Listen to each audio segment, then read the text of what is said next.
जीत का योग देश के योगी। जी हां, अब हर किसी की जुबान पर बस यही नारा है। यूपी विधानसभा उपचुनाव और महाराष्ट्र विधानसभा चुनाव के नतीजों ने साबित कर दिया कि योगी का सिक्का न सिर्फ यूपी में चलता है बल्कि देश के किसी भी कोने में हो रहे चुनाव की बाजी को वो अकेले दम पर पलटने का दम रखते हैं।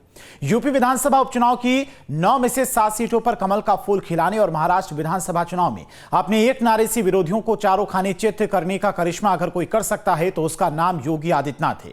यूपी में 9 में से 7 सीटों पर कमल का फूल खिलाना कोई छोटी मोटी जीत नहीं बल्कि ये एक बड़ी जीत है और इस जीत का पूरा क्रेडिट सीएम योगी को जाता है। उन्होंने एक बार फिर से साबित किया कि यूपी में जीत की गारंटी योगी है।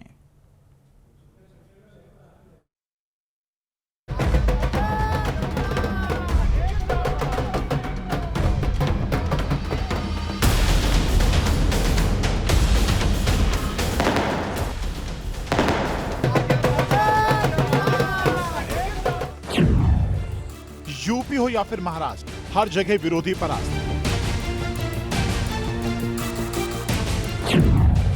योगी का एक नारा, विपक्ष एक बार फिर हारा। बटेंगे तो कटेंगे, एक रहेंगे तो सेफ रहेंगे। जहां जहां योगी का प्रचार वहां वहां विपक्ष का बंटा था।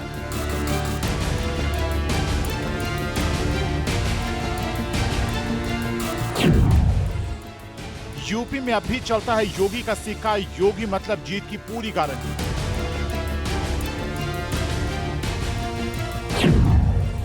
जीत का योग, देश का योग। एक है तो नेक है। योगी के मुंह से निकले इसी नारे की आंधी में विरोधी उड़ चुके।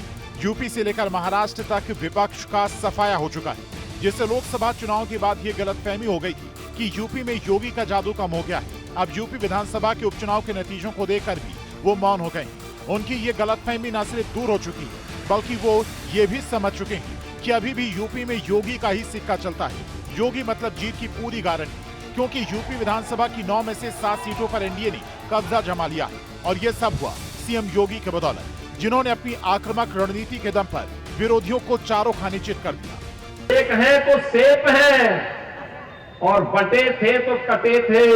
हमें बटना नहीं है, एकजुट होना है। हमारे यशस्वी मुख्यमंत्री, जिनके क्रांतिकारी नेतृत्व में उत्तर प्रदेश में संगठन और सरकार ने मिलकर के इस चुनाव को लड़ा, जीता। 2024 के लोकसभा चुनाव की मायूसी को कैसे जश्न में बदला जा सकता है, इसे कोई सीएम योगी से सीखे। वो हारी हुई बाजी को भी पलट देते हैं। अपनी मेहनत और अपने जोशीले भाषण से वो जनता के बीच अपनी दमदार इमेज तैयार करते हैं। प्रदेश की 9 सीटों पर चुनाव प्रचार के दौरान ये भी दिखा। यूपी में 5 दिनों में सीएम योगी ने ताबड़तोड़ 15 रैलियां की थी। उन्होंने जनता से सीधा संवाद किया, विकास के काम गिनवाए, जोशीले और आक्रामक भाषण से जनता की दिलों में अपनी जगह बनाई। यूपी की लड़ाई तो सीएम योगी के लिए नाक का सवाल बन चुका था। एक तरफ समाजवादी पार्टी के मुखिया अखिलेश यादव को लोकसभा चुनाव में एसपी की बंपर जीत ने आत्मविश्वास से भर दिया था, तो वहीं दूसरी तरफ सीएम योगी को यकीन था कि इस बार सिर्फ और सिर्फ उनका ही जादू चलेगा और हुआ भी कुछ ऐसा ही। अखिलेश यादव ने चुनाव में खूब पसीने बहाए, लेकिन हाथ में आई 9 में से सिर्फ 2 सीटें। यानी लोकसभा चुनाव में चले जादू को अब योगी के मैजिक ने खत्म कर दिया है। जनता जनार्दन ने स्पष्ट कर दिया है कि समाजवादी पार्टी और इंडी गठबंधन का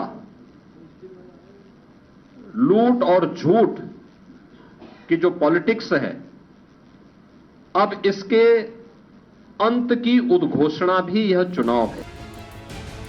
ये योगी का ही जादू है कि मुरादाबाद की कुंदरकी विधानसभा सीट, जिसे एसपी का गढ़ माना जाता था, जहां पर मुस्लिम वोटर्स हैं, लेकिन सीएम योगी के करिश्मे ने इस सीट पर कमल का फूल खिलाकर 31 साल का इंतजार खत्म कर दिया। किसी को यकीन नहीं था कि मुस्लिम बाहुल क्षेत्र में बीजेपी कुछ इस तरह से अपना झंडा बुलंद करेगी और राजनीतिक पंडितों को चौंका देगी।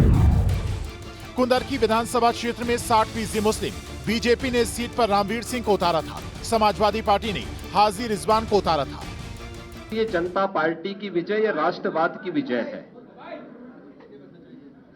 ये राष्ट्रवाद की विजय है, विरासत और विकास की विजय है। हर व्यक्ति को अपनी जड़ और अपनी मूल की याद आती है और मुझे लगता है कि जो लोग कभी भूले भटके रहे होंगे उन सबको, किसी को अपना गोत्र याद आया होगा, किसी को अपनी जाति याद आई होगी। धन्यवाद। और विरासत पर यह विजय विरासत की विजय है और कुंदरकी की यह विजय बताती है कि आने वाले समय में समाजवादी पार्टी कहां जाने वाली है। बीजेपी को यूपी में लोकसभा चुनाव ने एक बड़ा सबक दिया था, इसीलिए इस बार पार्टी नेतृत्व ने कोई खतरा नहीं उठाया और सीएम योगी को फ्री हैंड दे दिया। जब लोकसभा चुनाव के बाद से योगी को पार्टी के अंदर से चुनौती मिल रही, तब योगी अंदर ही अंदर अपनी धमक फिर से कायम करने के लिए रणनीति बना रहे थे और जब जरूरत पड़ी तो उन्होंने अग्नि परीक्षा भी दी। 12 से 17 के बीच में एक नारा चलता था और वो नारा होता था, जिस गाड़ी पर सपा का झंडा समझो बैठा है कोई। और बहनों और भाइयों, आज मैं कह सकता हूं कि जहां दिखे सपाई वहां बिटिया घबराई। जायरे की जीत का सेहरा सीएम योगी के माथे पर ही बंधेगा। फिर इसे आप 2027 की विधानसभा चुनाव से पहले का सेमीफाइनल भी मान सकते हैं। जिस तरह सीएम योगी ने तय कर लिया था कि इस बार लड़ाई आर और पार की होगी, और हुआ भी कुछ ऐसा ही। यानी देश की जनता नकारात्मक राजनीति को, बांटने वाली राजनीति को पूरी तरह खारिज कर चुकी है। और इसीलिए हम कह रहे हैं कि बटेंगे तो कटेंगे, एक रहेंगे तो सेफ रहेंगे। तो एक रहेंगे सेफ रहेंगे पर देश की जनता जनार्दन ने राष्ट्रीय एकता और अखंडता को मजबूती प्रदान करने के लिए, सुरक्षा और समृद्धि के लिए अपना जनादेश दिया है। यूपी के 9 विधानसभा सीटों पर उपचुनाव में सीधे सीधे योगी आदित्यनाथ की साख दांव पर लगी थी। यहां पर अगर बीजेपी का प्रदर्शन खराब होता तो इसका सीधा असर उनके सियासी भविष्य पर पड़ता। बतौर सीएम योगी आदित्यनाथ के पहले कार्यकाल में और दूसरे कार्यकाल के दौरान भी रह रहकर ऐसी खबरें आती रहती हैं कि यूपी बीजेपी बटी हुई, एक तरफ योगी है, दूसरी तरफ उनके खिलाफ भी कुछ स्वर मुखर होते रहते हैं। विपक्ष और खासकर अखिलेश यादव भी बीजेपी के भीतर कथित गुटबाजी को, दिल्ली बनाम लखनऊ की लड़ाई की अटकलों को हवा देने का कोई मौका नहीं छोड़ा था। जाहिर की घर में चुनाव हारने का मतलब होता सीधे सीधे योगी आदित्यनाथ का कमजोर पड़ना। इतना कुछ दांव होने के बावजूद योगी ने न सिर्फ यूपी उपचुनाव में प्रचार की खुद कमान संभाली, बल्कि व्यस्तता के बावजूद महाराष्ट्र में भी पार्टी के लिए आक्रामक भाषण और ताबड़तोड़ रैलियां की और बीजेपी के लिए जीत का योग बना दिया और बता दिया कि उत्तर प्रदेश में अभी भी सिर्फ योगी का सिक्का चलता है। Team news steel.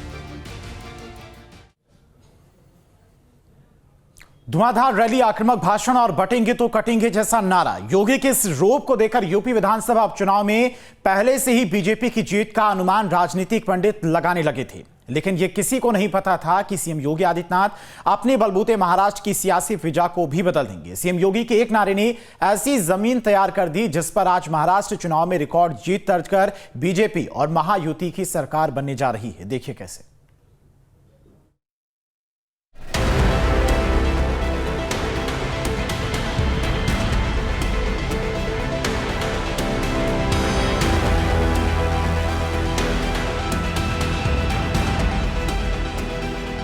जब भी बटे थे तो कटे थे।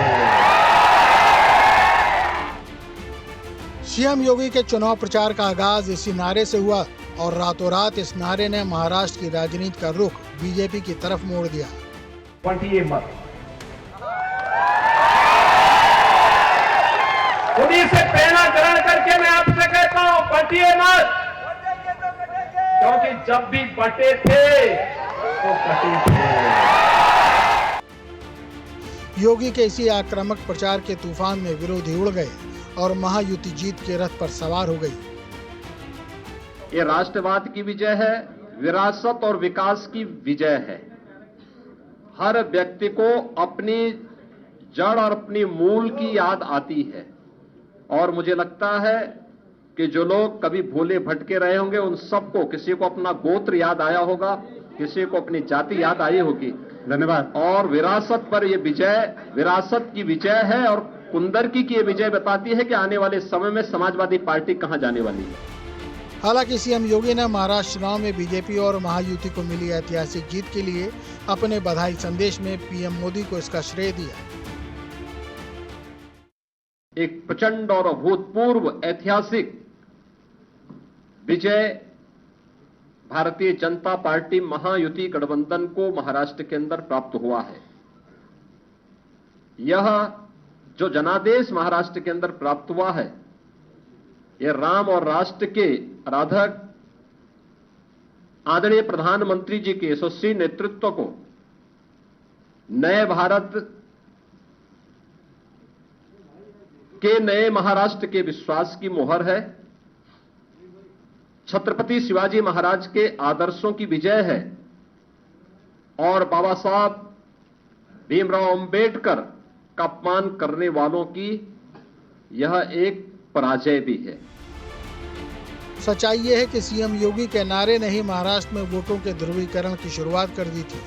सीएम योगी के धुआंधार आक्रामक चुनाव प्रचार ने महाराष्ट्र का सियासी तापमान इतना चढ़ा दिया था कि विपक्ष इस नारे पर आग बबूला हो गया। जब सीएम योगी के बटेंगे तो कटेंगे के नारे पर कांग्रेस ने आपत्ति जताते हुए उनके योगी होने पर सवाल उठाए तो महाराष्ट्र की जमीन से ही सीएम योगी ने जवाब दिया। तो सन्यासी कपड़े डालते हो, गेरुआ डालते हो, पॉलिटिक्स से बाहर हो जाओ। उसकी पवित्रता क्या रही? एक तरफ गेरुआ कपड़े डालते हो, दूसरों को उपदेश करते हो, बटेंगे तो कटेंगे बोलते हो। खड़गे जी, मैं एक योगी हूँ और एक योगी के लिए देश पहले होता है, राजनीतिक स्वार्थ बाद में। हालांकि सिर्फ विपक्षी नहीं बल्कि महायुति के सहयोगियों से लेकर पार्टी के अंदर भी सीएम योगी के इस नारे पर कई नेता कन्नी काटते दिखे। लेकिन हकीकत ये है कि कांग्रेस, उद्धव ठाकरे और शरद पवार मिलकर भी वो कमाल नहीं कर पाए जो सीएम योगी के एक नारे ने कर दिखाया। महाराष्ट्र राज्य में भारतीय जनता पार्टी महायुति गठबंधन के सहयोगी शिवसेना शिंदे गुट को जितनी सीटें प्राप्त हुई हैं, महाविकास आघाड़ी यानी इंडी गठबंधन जो देश के अंदर है, उसको कुल मिलाकर के भी उतनी सीटें नहीं प्राप्त हो पाई है। आज एक बार फिर से स्पष्ट हो गया है कि देश की जनता को मोदी जी की नीति, उनकी नीयत, उनके नेतृत्व और उनके निर्णयों पर अटूट विश्वास है। इस देश ने मोदी जी को अपना नेता माना है और उनके मार्गदर्शन में पूरा देश एकजुट होकर के उनके साथ खड़ा है। सीएम योगी के नारे के कमाल से हिंदू वोटों का बिखराव थम गया। जाति वर्गों के खांचे में बटा हिंदू वोट एकजुट हुआ, सियासी जमीन मजबूत हुई, महायुति गठबंधन और मजबूत हुआ, पार्टी के अंदर बिगड़ रहे समीकरण दुरुस्त हुए, मराठा आरक्षण और मराठा अस्मिता जैसे विपक्ष के दांव कुंद हो गए।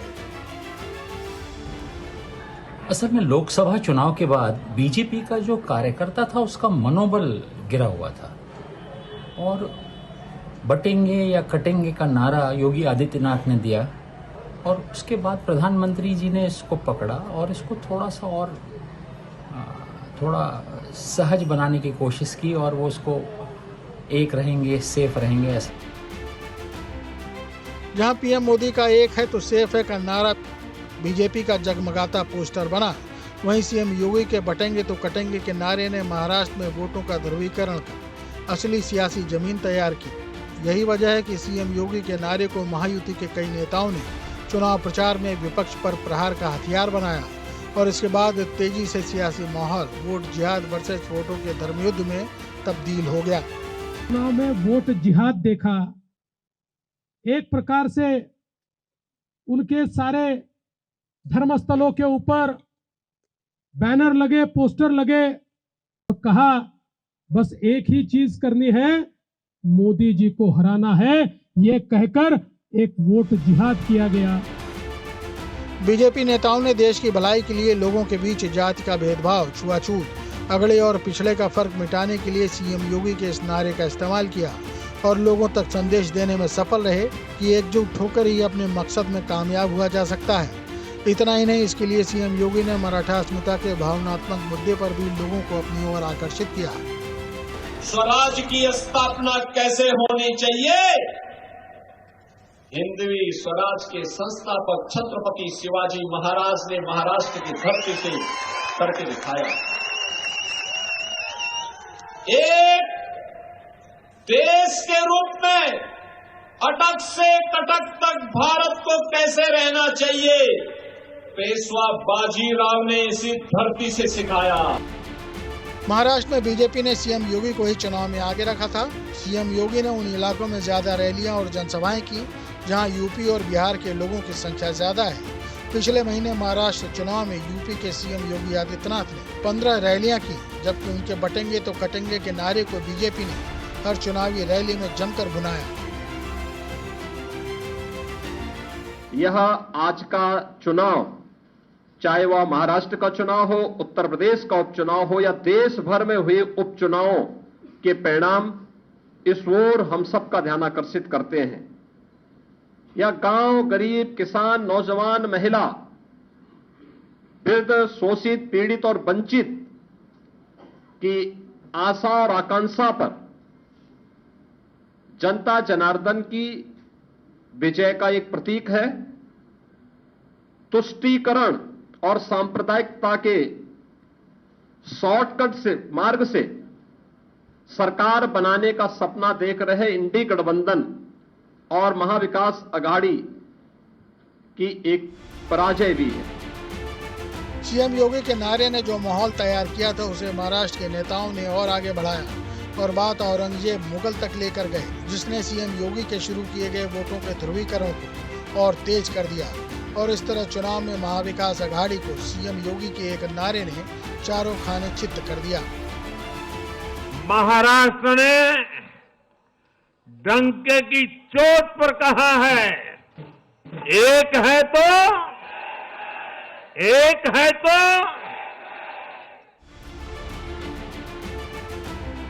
Team news state. –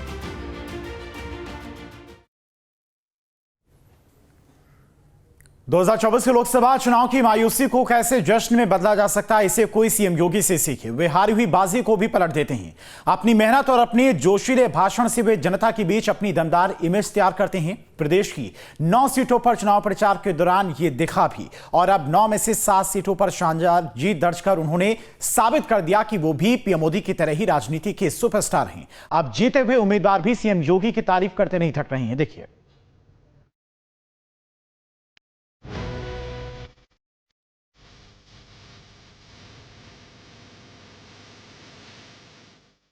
लोकसभा चुनाव के बाद बदला यूपी का सियासी माहौल। उपचुनाव के नतीजों के बाद तेजी से बदला है। मुख्यमंत्री योगी आदित्यनाथ की मेहनत रंग लाई।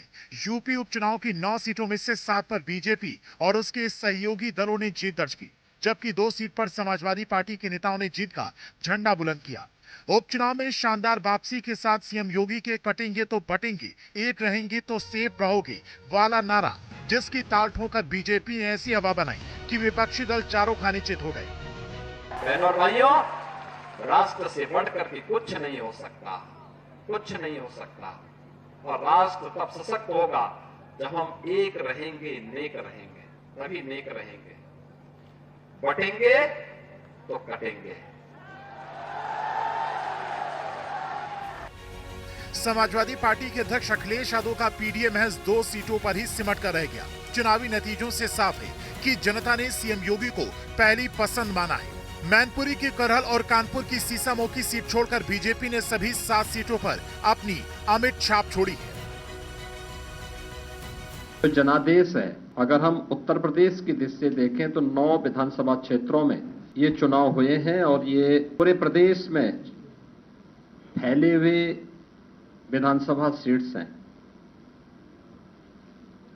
जिनमें भारतीय जनता पार्टी गठबंधन ने 7 सीटें जीती हैं। अंबेडकर नगर की कटेरी में 33 साल बाद बीजेपी ने जीत दर्ज की। यहां बीजेपी प्रत्याशी धर्मराज निषाद ने समाजवादी पार्टी की शोभावती को करारी मात दी। हमारे साथ है धर्मराज निषाद जी, जो बीजेपी से प्रत्याशी थे और चुनाव जीत चुके हैं। इस पर उनकी क्या प्रतिक्रिया हम उनसे पूछेंगे। विधायक जी, कैसा लग रहा है आपको चुनाव जीत गए? क्या अरे चुनाव जो है आज भारतीय जनता पार्टी जीती है, कमल जनता ने खिलाया है, बहुत अच्छा लगा है। केंद्र प्रदेश में सरकार है, हम मिलजुल करके इस क्षेत्र का विकास करेंगे। कभी समाजवादी पार्टी का गढ़ और किला कहे जाने वाली मुरादाबाद की कुंदर की सीट पर पिछले 31 सालों का रिकॉर्ड टूट गया है। बीजेपी के रामवीर सिंह ने एसपी के हाजी रिजवान को हराकर इतिहास रच दिया है। बीजेपी के रामवीर की जीत के बाद समर्थकों में खुशी का माहौल है। गाजियाबाद सदर सीट की चर्चा पिछले लंबे समय से थी। इस सीट को बीजेपी का गढ़ माना जाता है। बीजेपी के संजीव शर्मा ने एसपी के सिंहराज जाटो को हार की धूल चटाई। मिलाकर पहले से ये तय था कि जीत तो भारतीय जनता पार्टी की होगी, बस वोटों का डिफरेंस कितना होना है इस पर चर्चा चल रही थी कि वोटों का अंतर कितना रहना है। क्या वो 60,000 होगा, 65,000 होगा या 70,000। तो लगभग 70,000 से ज्यादा वोटों से संजीव शर्मा द्वारा गाजियाबाद शहर विधानसभा सीट को जीता गया और उसका जश्न अब पूरे शहर में देखने को मिल रहा है। अलीगढ़ की खैर सीट से बीजेपी प्रत्याशी सुरेंद्र दिलेर जीत गए। उन्होंने एसपी प्रत्याशी चारू कैन को 38,000 से ज्यादा वोटों से करारी शिकस्त दी। दिलेर को जहां पर 1,01,81 वोट मिले, जबकि एसपी प्रत्याशी को महज 61,788 वोट मिले। जाटलैंड कहे जाने वाली अलीगढ़ की खैर सीट पर बीजेपी अपनी सहयोगी गठबंधन रालोद के साथ मिलकर चुनावी मैदान में उतरी थी और खैर में बीजेपी की जीत से जहां पर समर्थकों का जोश आई है, तो समाजवादी पार्टी के खेमे में मायूसी छाई है। सबसे पहले तो मैं विधानसभा खैर की देवतुल्य जनता से बहुत धन्यवाद और आभार प्रकट करता हूँ, जिन्होंने मुझ पर भरोसा जताया और आशीर्वाद दिया और प्यार दिया। कितने वोटों से आप 38,248। किसको श्रेय देंगे इसका? सबसे पहले तो मैं समझता हूँ कि सबसे बड़ा श्रेय तो महाराज जी को जाता है, जिन्होंने जो दो बार खैर विधानसभा में आए ड्यूरिंग इलेक्शन। और मैं समझता हूँ कि समस्त भाजपा परिवार, आरएलडी परिवार, सभी जनप्रतिनिधि, सभी हमारे पदाधिकारी, सभी ने बहुत एकजुट होकर मेहनत करी। प्रयागराज की फूलपुर सीट पर कमल खिला है। बीजेपी के दीपक पटेल ने 11,305 वोटों से एसपी प्रत्याशी मुस्तबा सिद्दीकी को हराया है। दीपक पटेल को उपचुनाव में 78,279 वोट मिले, जबकि मुतज़बा को 66,984 वोट मिले। वो चुनाव एक गलत प्रोपोगंडा के बेसिस पे लड़ा गया था। जनता जनार्दन को अभी भी हमारे मोदी जी और योगी जी पे पूरा विश्वास है, भारतीय जनता पार्टी पे विश्वास है। लोगों ने समझा और हमारी मदद की और आज ये वास्तव में ये चमत्कारिक है। 18 के बाद 12 जोड़ना कठिन काम था, लेकिन पार्टी के हमारे पदाधिकारी, कार्यकर्ता, जनमानस, जिनको बहुत बहुत धन्यवाद देता हूँ सबको। ये परिस्थिति आई कि आज 12,000 से जीत हुई। मझवा विधानसभा सीट से बीजेपी प्रत्याशी सुची स्मिता मौर्य ने जीत दर्ज की है और जनता ने यहां भी भारतीय जनता पार्टी की प्रत्याशी सुची स्मिता मौर्य पर भरोसा जताया है। सुची स्मिता मौर्य को 77,666 वोट मिले, जबकि एसपी की डॉक्टर ज्योति बिंद को 72,770 वोट मिले। 2017 के बाद जब मैं इस विधानसभा क्षेत्र में आई तो मैंने प्राथमिकता से उन सभी समस्याओं को देखा और उस पर मैंने कार्य किया। हमारी भारतीय जनता पार्टी की सरकार ने कार्य किया और उसे उसी 5 वर्षों में क्रियान्वित भी किया और उसको लोकार्पित करके अपनी जनता को समर्पित भी किया। तो इससे मझवा की जनता में विश्वास है कि भारतीय जनता पार्टी की कथनी और करनी में कोई अंतर नहीं है। वो जो कहती है और करती है, और विकास कार्य तो हर जगह दिखाई दे रहे हैं, पूरे देश और प्रदेश में दिखाई दे रहे हैं। तो जनता को पूरी आशा है, उम्मीद है कि जो भी प्रतिनिधि आएगा चुन करके वो निश्चित तौर पर क्षेत्र का विकास करेगा। मीरापुर से रालोद प्रत्याशी मिथिलेश पाल ने जीत दर्ज की। एसपी प्रत्याशी सुंबल राणा को 29,867 वोटों से मात दी। मिथिलेश पाल को 84,304 वोट मिले, जबकि सुंबल राणा को 53,508 वोट मिले। अगर मतदान प्रतिशत की बात करें तो मिथिलेश पाल पर 45% जनता ने भरोसा जताया है, जबकि सुंबल राणा को 28% जनता ने वोट दिया। एनडीए प्रत्याशी मिथिलेश जी हमारे साथ मौजूद हैं। आप सुबह आए थे, बोल रहे थे कि 20,000 के आसपास से जीत होगी, अंतर बढ़ गया है। जब सुबह आई थी तो मैं तो तब भी आपने कहा था ना कि दिल की धड़कन बढ़ रही, मैंने कहा मेरी पहले बढ़ी ना बढ़ी, तो मैंने तो आराम से चुनाव लड़वाया। जब मुझे वोटर, सपोर्टर और कार्यकर्ता, नेता चुनाव लड़वाने वाले थे, और तो फिर मेरी दिल की धड़कन बढ़ने का तो कोई सवाल ही पैदा नहीं होता। और 20+ कहा था, वो 20+ में 30 हो गई। तो क्या फैक्टर मानते हैं इसके पीछे, जीत के पीछे क्या वजह है? देखिए, जनता सर्वप्रिय होती है और कार्यकर्ता सर्वप्रिय होते हैं। कार्यकर्ता ने अपना चुनाव मानकर लड़ाया और सभी नेताओं ने भी अपना चुनाव मानकर लड़ाने का, रात दिन मेहनत काम करके जिताने का काम किया। यूपी विधानसभा उपचुनाव में 9 में से 7 सीटों पर एनडीए का कब्जा हुआ। ये कोई छोटी मोटी जीत नहीं है, बल्कि ये बड़ी जीत है और इस जीत का पूरा क्रेडिट सीएम योगी को जाता है। और उन्होंने एक बार फिर से साबित किया कि उन्हें फायर ब्रांड क्यों कहा जाता है। Team news state.